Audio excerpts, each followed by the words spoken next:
I am Jordan Rossell. I work for Her Majesty's Prison and Probation Service.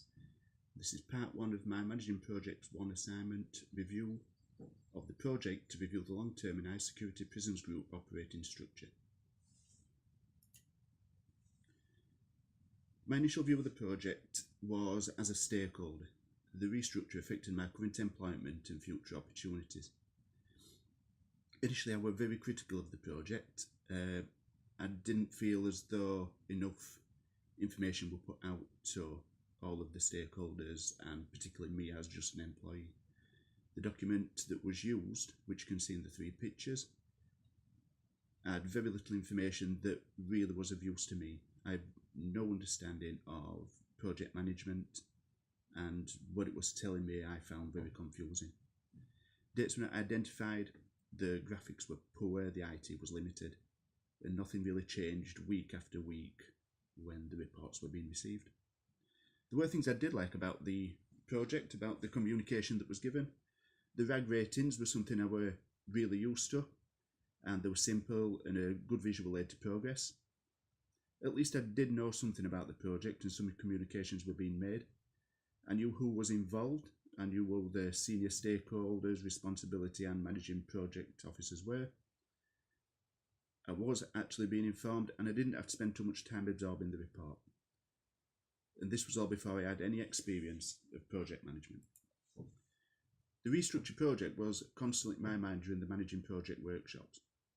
Slowly my mind was changed to how effective the communications in the project was. Hence my decision to critically review the project. This and the fact that HMPPS produced very few managed projects, and there were very few things that I could choose from. The restructure project is a project. It's not a process, because restructures do not happen often within our group. The presentation is a critique of the project and how it was managed, and if a deeper understanding of project management could have improved the process. A balanced presentation of the reasons why this may be, and a presentation of evidence and argument leading to my conclusion. So project scope and management. How does the project compare with P&O's list of essential elements?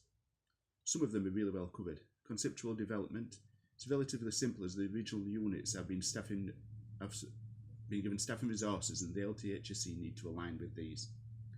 Information on what each grade was and the required position would be, allowing a budget to be calculated.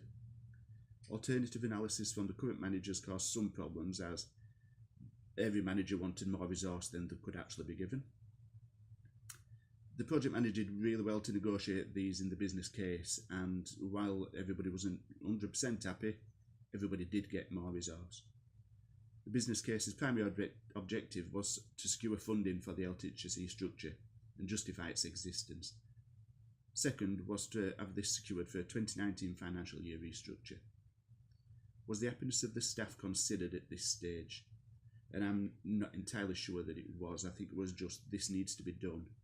Let's get it done. Let's try and add a little bit of communication in there. I certainly don't think that where people were on within the change process was considered, and I feel like everybody was treated the same. And I think a little bit more understanding of change process would have greatly improved the project as a whole. Many, if not all, of the other points on P&O's list were covered in the weekly document. Others were in notes, emails and thoughts, and that was communicated to me from the project manager. So section 1 is a problem statement. Section 2 is the stakeholder list, and again everybody's receiving the same documents. I think maybe some specialised to certain people would have aided the project more. Number 3 is a scope statement. Number 4, context and work authorisation. P&O's got large amounts of text on this, and in any other project it could cause problems. It does show some inexperience of project management, which the project manager was quite happy to say that she didn't have much experience at all. I found this area a disappointment to me, because I think now I know a little bit more about project management, I think a lot more could have been done. The Gantt chart was good. I did like it, and that does take care of a lot of P&O's points. The PM did say that IT was a great hindrance to this, and some better IT provisions would have improved it more. And Section 6 both show milestones, and they're really good to know what needed to be done and when, but I had no understanding of how these were created and how they were brought to fruition. No points of responsibility are set. It's a small team, so the 2 or 3 people that were in the project management group did everything, but I think a little bit more responsibility spread out to other people could have improved the project. The project has now closed out. However, no documents on how well the project went have been produced, and there's certainly been no debrief afterwards. This causes some concern for me, as lessons learned are kept with the people within the project, and there's nothing for anybody else to learn from it. And as an organisation that doesn't really have any project management, I think they would be a real bonus and a real good document for something to build on. The project was a success.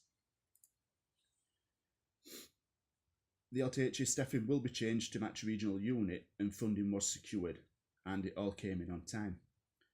Greater adherence to Pino's concepts wouldn't have added success to a success, but they would have been more professional, and they would have had a greater impact on learning for HMPPS. The table is a basic visual of some interviews that I had with three employees. The PM and the organisation both agreed, because they both thought that the project management went well and the project was a success. The team manager I spoke to thought that the project wasn't managed very well because she had a little bit more project management experience and she could see the gaps. And she thought that it wasn't particularly a success because she didn't get every resource that she wanted. The employee that I spoke to thought that the project was managed fairly, but they didn't really understand everything that were there. And they thought that the project was a success because they still have their job and some more positions have been created. So in conclusion, did PM concepts aid success? Yes, they did. But in my view on the project now, an improvement of what's been set before, but needs to follow PM concepts further, would be more professional and would be of greater use in the future. And the lessons learned need to be recorded.